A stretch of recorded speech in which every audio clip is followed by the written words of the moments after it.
terlebih dahulu ya. Berdoa selesai. Nah, sekarang Bapak akan absen. Jika Bapak panggil namanya, silakan angkat tangan seperti ini. Agus Salim, Darwis, Dian Suryani, Hartuti. Iya, baik, semuanya hadir pada hari ini. Kita akan mempelajari pelajaran IPA. Sebelum kita mempelajari pelajaran IPA, coba Bapak tanya dahulu. Apakah masih ada yang ingat apa itu energi bunyi? Iya, Agus Salim, apa itu energi bunyi? Bagus sekali. Energi bunyi adalah suatu getaran yang merambat dengan udara. Jadi segala benda yang bergetar pasti akan menghasilkan energi bunyi. Iya, sekarang semuanya buka buku temanya halaman 60. Sudah semua dibuka. Di sana Bapak akan menerangkan pengertian dari energi bunyi. Yang pertama ialah timbulnya bunyi. Bunyi disebabkan benda yang bergetar. Semua benda yang dapat menghasilkan bunyi disebut sumber bunyi. Selanjutnya ada getaran bunyi merambat ke segala arah sebagai gelombang. Makin jauh sumber bunyi, bunyi terdengar makin lemah. Bunyi yang kita dengar merupakan energi kuat dan lemah.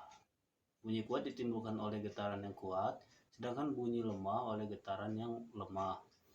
Kuat lemahnya suatu bunyi ditentukan oleh simpangan getaran. Satu kali gerak ke atas dan ke bawah disebut satu getaran.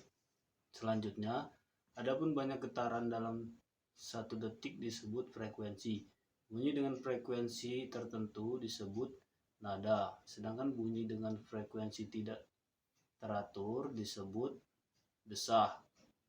Manusia dapat mendengar bunyi yang jumlah getarannya berkisar 20-20 ribu getaran per second yang disebut audiotonik. Infrasonik adalah bunyi yang getarannya kurang dari 20 getaran per second. Bunyi infrasonik hanya dapat didengar oleh hewan tertentu, misalnya jangkrik dan gajah. Adapun bunyi yang getarannya lebih dari 20.000 getaran per second disebut ultrasonik. Iya. Bunyi ultrasonik hanya dapat didengar oleh hewan-hewan tertentu, misalnya lumba-lumba dan kelelawar.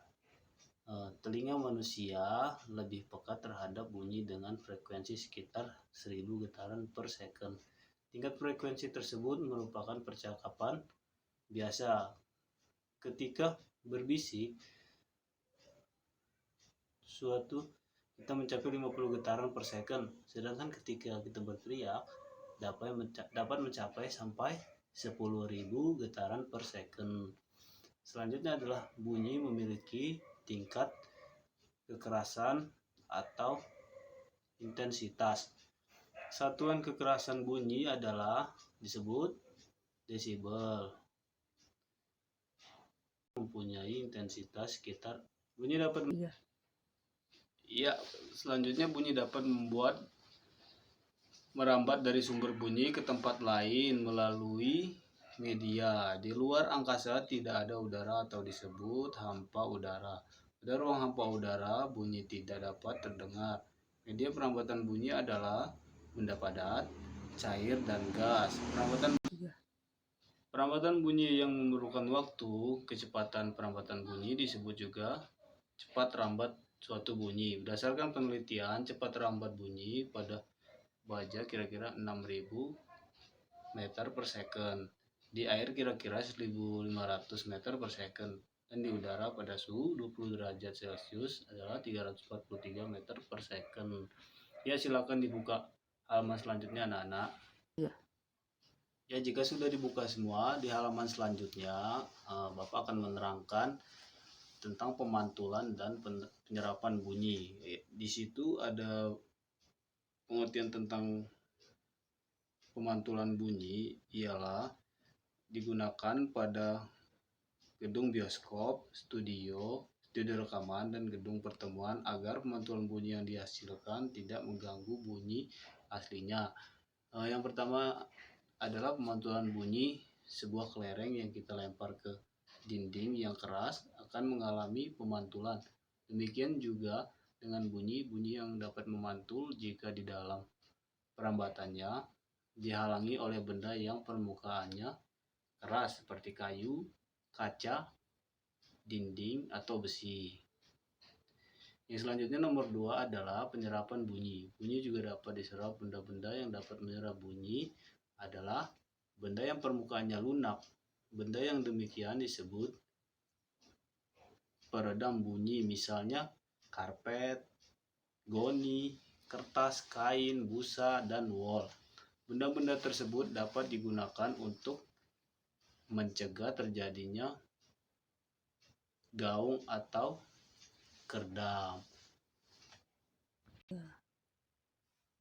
Ya, untuk selanjutnya silakan anak-anak buka halaman selanjutnya.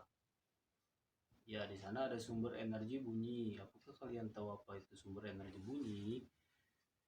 Sumber energi bunyi adalah sesuatu yang menghasilkan bunyi. Contoh dari sumber energi bunyi adalah, Bapak contohkan misalnya gitar akan menghasilkan bunyi apabila dipetik. Suling akan menghasilkan bunyi apabila ditiup. Selanjutnya bunyi dapat merambat dari sumber bunyi ke tempat yang lain. Bunyi yang merambat itu dari benda padat, merambat ke benda cair, dan merambat melalui gas.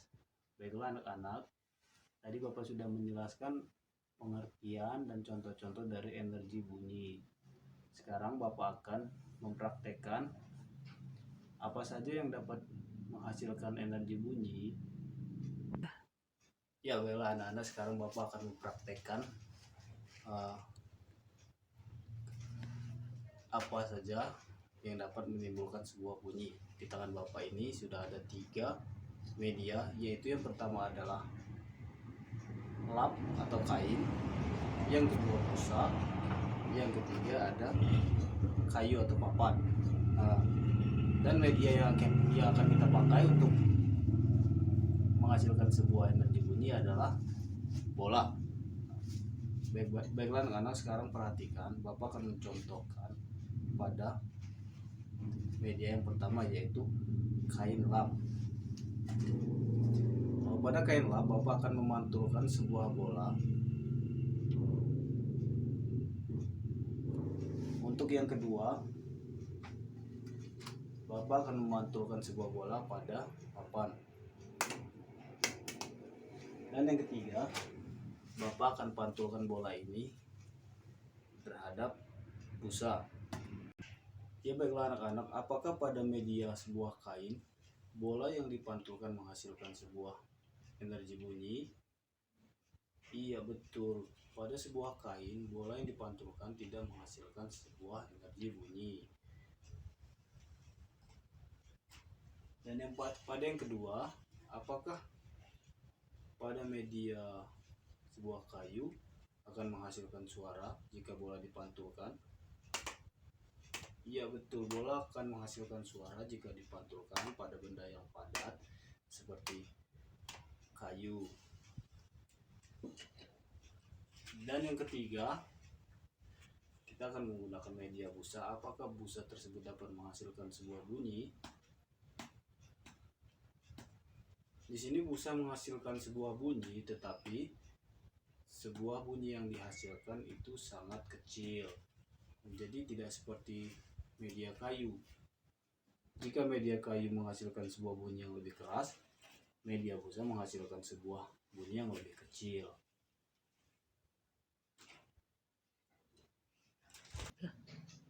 Iya, tadi sudah Bapak praktekkan ya anak-anak. Jadi, apakah kalian sudah paham apa itu energi bunyi? Iya, betul. Suatu energi yang menghasilkan suara pada benda yang padat, benda cair, dan melalui udara adalah suatu energi bunyi. Nah, sekarang jika kalian sudah paham, tadi juga sudah dipraktekkan, sekarang Bapak akan memberikan tugas untuk kalian. Bapak akan memberikan soal. Di dalam soal tersebut terdapat 5 pertanyaan. Semua pertanyaan itu nanti kita akan bahas dan akan kita lakukan tanya jawab. Ya, di sini Bapak sudah membuat 5 pertanyaan. Silakan anak-anak jawab. Bapak akan bagikan satu persatu. Ya, jika sudah semua silakan dikumpul ke depan dan kita akan bahas bersama-sama. Baiklah. Untuk soal yang pertama, contoh benda yang memantulkan bunyi adalah, ayo siapa yang mau tunjuk tangan? Ya, silakan Agus Salim. Betul sekali. Contoh benda yang dapat memantulkan bunyi adalah kaca, besi, dan tembok. Pertanyaan nomor 2, bunyi pantul yang terdengar setelah bunyi asli selesai adalah, iya betul, gema. Nomor 3, jelaskan 3 pemanfaatan bunyi pantul. Ayo siapa yang tunjuk tangan? Ya, Darwis. Ya, jawaban Darwis betul. Nomor 3 adalah 3 pemanfaatan bunyi pantul. Jawabannya mendeteksi benda-benda di bawah laut, mengukur ketebalan logam, dan menentukan kedalaman laut. Nomor 4, pertanyaannya, semua benda yang menghasilkan bunyi disebut sumber bunyi. Pertanyaan terakhir adalah, bunyi yang dapat diserap jika mengenai bahan dengan permukaan, yaitu bahan yang lunak. Betul sekali anak-anak. Semua jawabannya bagus-bagus ya. Ya, sebelum Bapak mengakhiri pelajaran kita hari ini, Bapak akan mengingatkan kembali dan akan bertanya kembali tentang energi bunyi. Anak-anak pastinya sudah paham tadi apa yang Bapak jelaskan dan yang sudah kita praktekkan, yaitu energi bunyi adalah sebuah benda yang merambat atau getaran yang merambat itu menghasilkan sebuah suara melalui zat padat, zat cair, atau melalui udara. Baiklah anak-anak, Bapak akhiri pelajaran hari ini. Wassalamualaikum warahmatullahi wabarakatuh.